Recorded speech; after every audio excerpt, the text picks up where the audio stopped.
28 तारखेला आपण nomination form भरताय, निर्णय घेतलाय, महाविकास आघाडीच्या अद्याप यादी डिक्लेअर नाही, तरी देखील हा निर्णय म्हणजे तुम्ही घेतलेला निर्णय की पक्षश्रेष्ठींनी कळवला? 28 तारखेला मार्क्सवादी कम्युनिस्ट पक्षाच्या वतीनं नॉमिनेशन भरण्याकरता आम्ही जाणार आहे. ती तारीख नक्की आम्ही केलेली आहे. ते आम्ही केंद्र आणि राज्याच्या नेतृत्वाला विचारून ही तारीख नक्की केलेली आहे.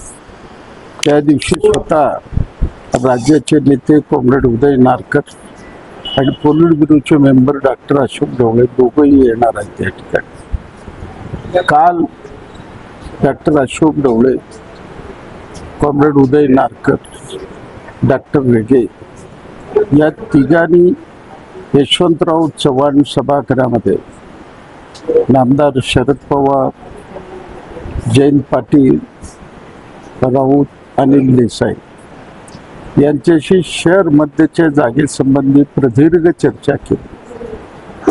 त्यामध्ये शरद पवारांनी त्या सगळ्यांना सांगितलं, काही करून तुम्ही ही जागा अडमास्तर करता सोडा, अशा पद्धतीचं त्यांनी त्या ठिकाणी आपलं म्हणणं मांडलं.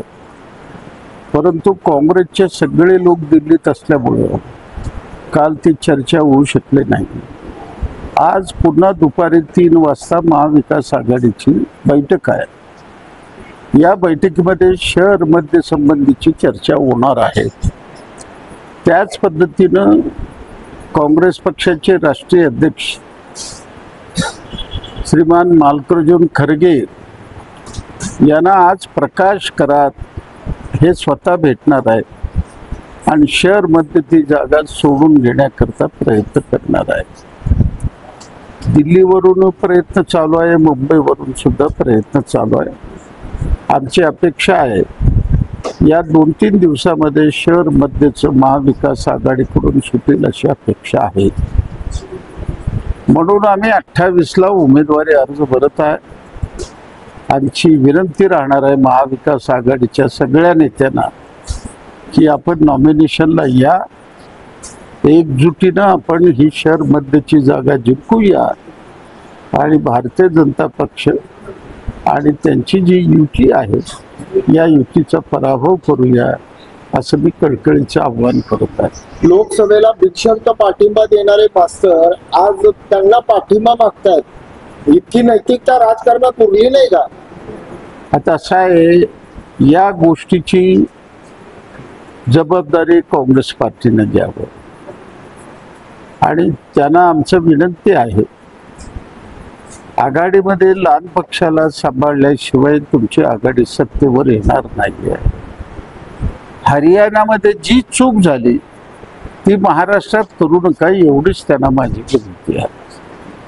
काँग्रेस एक वेगळ्या आविर्भावात आहे, काँग्रेसच आहे, अशा एका टेम्पोमध्ये आहे काँग्रेस. काँग्रेसला स्थिर करणं गरजेचं आहे असं वाटतं का?